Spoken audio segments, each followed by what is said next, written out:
जय श्री राम भक्तजनों, आप सभी का स्वागत है श्री रामचरितमानस कथा के वार्षिक पाठ के 214वें दिन की कथा में। वार्षिक पाठ में हम प्रतिदिन 3 दोहे पढ़ते हैं, जिससे हमारी संपूर्ण रामायण 1 वर्ष में पूर्ण हो जाती है। जिन भक्तजनों पे समय की कमी रहती है, वे प्रतिदिन मात्र 10 से 15 मिनट देकर रामायण पाठ करके अपने जीवन को सफल, सुखमय व मंगलमय बना सकते हैं। रामायण पाठ करने से हम अपने दैनिक जीवन में आने वाली कठिनाइयों को आसानी से पार करते हुए सफलता प्राप्त करके अपने जीवन को सफल बना सकते हैं। पाठ आरंभ करने से पूर्व हम शिवशंकर भोलेनाथ पार्वती माता को प्रणाम व आह्वान करते हैं, जिन्होंने सर्वप्रथम श्री राम नाम की रचना की और इस संसार जगत को श्री राम नाम प्रदान किया। तत्पश्चात सभी गुरुजनों, सभी देव देवताओं, हनुमान जी को प्रणाम व आह्वान करते हैं कि वे भी हमारे रामचरितमानस में सम्मिलित हों और हमें अपना आशीर्वाद प्रदान करें।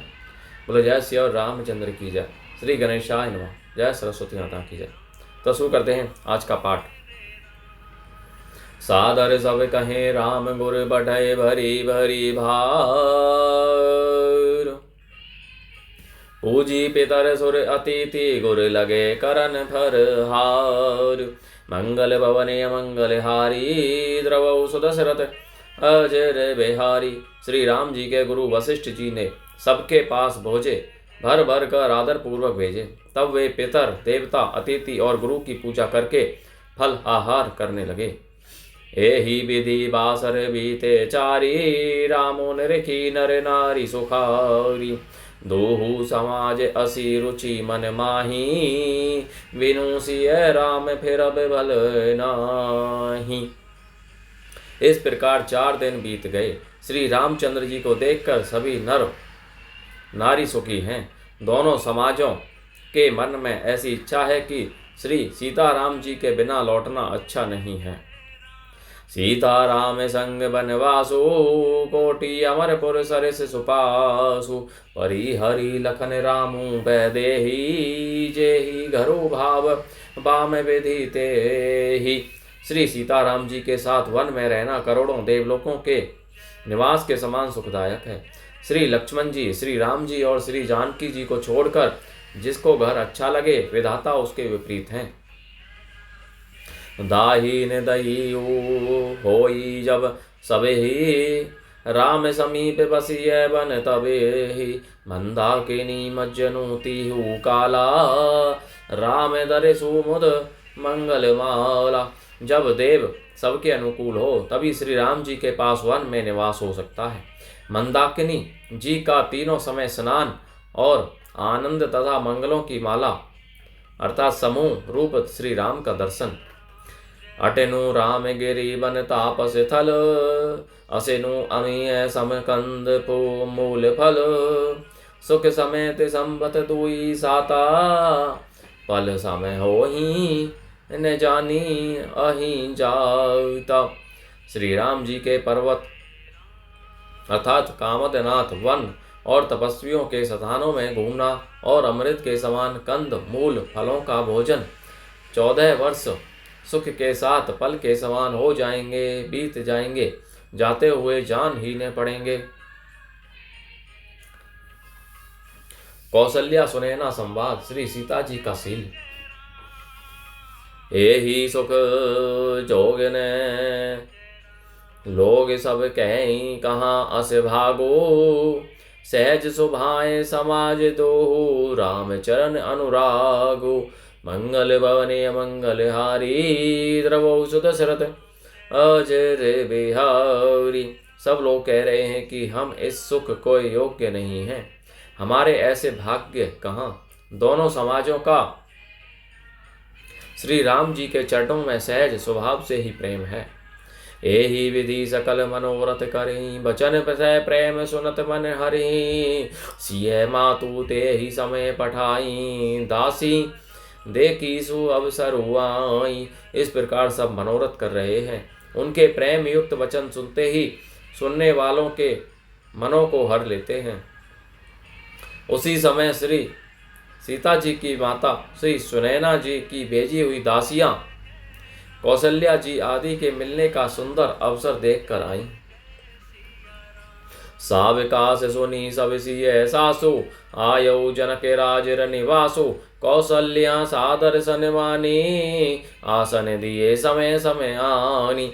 उनसे यह सुनकर कि सीता की सब सासुएं इस समय फुर्सत में हैं, जनक राज का निवास उनसे मिलने आया। कौशल्या जी ने आदर पूर्वक उनका सम्मान किया और समयोचित आसन लाकर दिए। सीलु सनेहु सकल दोहु ओरा, द्रवहि देखी सुनी पुलिस कठोरा। पुलक शिथिल तन बारी, बिलोचन मही नखे लिखन लगी सब सोचन। दोनों ओर सबके सील और प्रेम को देख कर और सुनकर कठोर वज्र भी पिघल जाते हैं। शरीर पुलकित और शिथिल है और नेत्रों में शोक और प्रेम के आंसू हैं। सब अपने पैरों के नखों से जमीन कुरेदने और सोचने लगीं।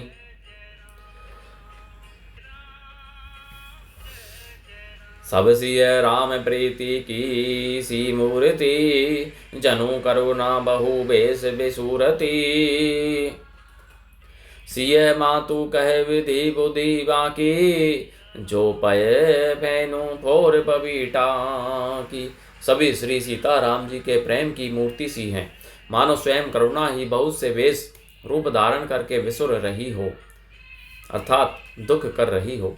सीता जी की माता सुनैना जी ने कहा, विधाता की बुद्धि बड़ी टेढ़ी है, जो दूध के फेन जैसी कोमल वस्तु को वज्र की टांकी से फोड़ रहा है, अर्थात जो अत्यंत कोमल और निर्दोष हैं, उन पर विपत्ति ढा रहा है। सुनिए सुधा देखी अहीं गरल सब कर तूति कराल, जहें तहें काग उलोक बक मानस सकृत मराल। मंगल भवने मंगल हारी, द्रवौ सुदशरथ अजय रे बिहारी। अमृत केवल सुनने में आता है और विष जहाँ तहाँ प्रत्यक्ष देखे जाते हैं। विधाता की सभी करतूतें भयंकर हैं, जहाँ तहाँ कोय उल्लू और बगुले ही दिखाई देते हैं। हंस तो एक सरोवर में ही है। सुनी से सोच कह देवी सुमित्रा, विधि गति बड़ी विपरीत विचित्रा।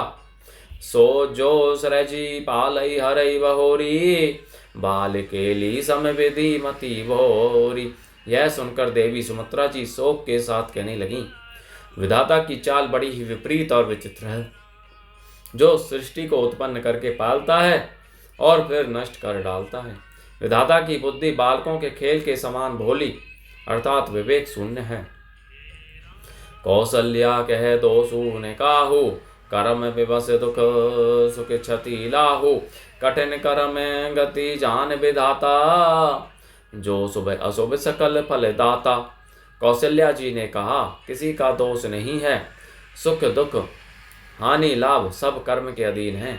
कर्म की गति कठिन अर्थात दुर्विज्ञ है, उसे विधाता ही जानता है, जो शुभ और अशुभ सभी फलों का देने वाला है। ईस रजाई शीस सब ही के, उत्पत्ति स्थिति लय बिसहु अमी के। देवी मोह बस सोचिए वादी, विधि प्रपंचु अस अचल अनादि। ईश्वर की आज्ञा सभी के सिर पर है। उत्पत्ति स्थिति अर्थात पालन और लय अर्थात संहार तथा अमृत और विष के भी सिर पर है, अर्थात ये सब भी उसी के अधीन हैं। हे देवी, मोह बस सोच करना व्यर्थ है। विधाता का प्रपंच ऐसा ही अचल और अनादि है।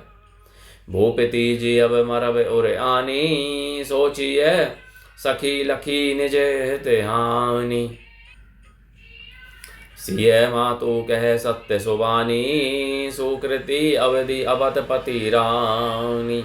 महाराज के मरने और जीने की बात को हृदय में याद करके जो चिंता करती हैं, वह तो हे सखी हम अपने हित की हानि देख कर अर्थात स्वार्थवश करती हैं। सीता जी की माता ने कहा, आपका कथन उत्तम और सत्य है।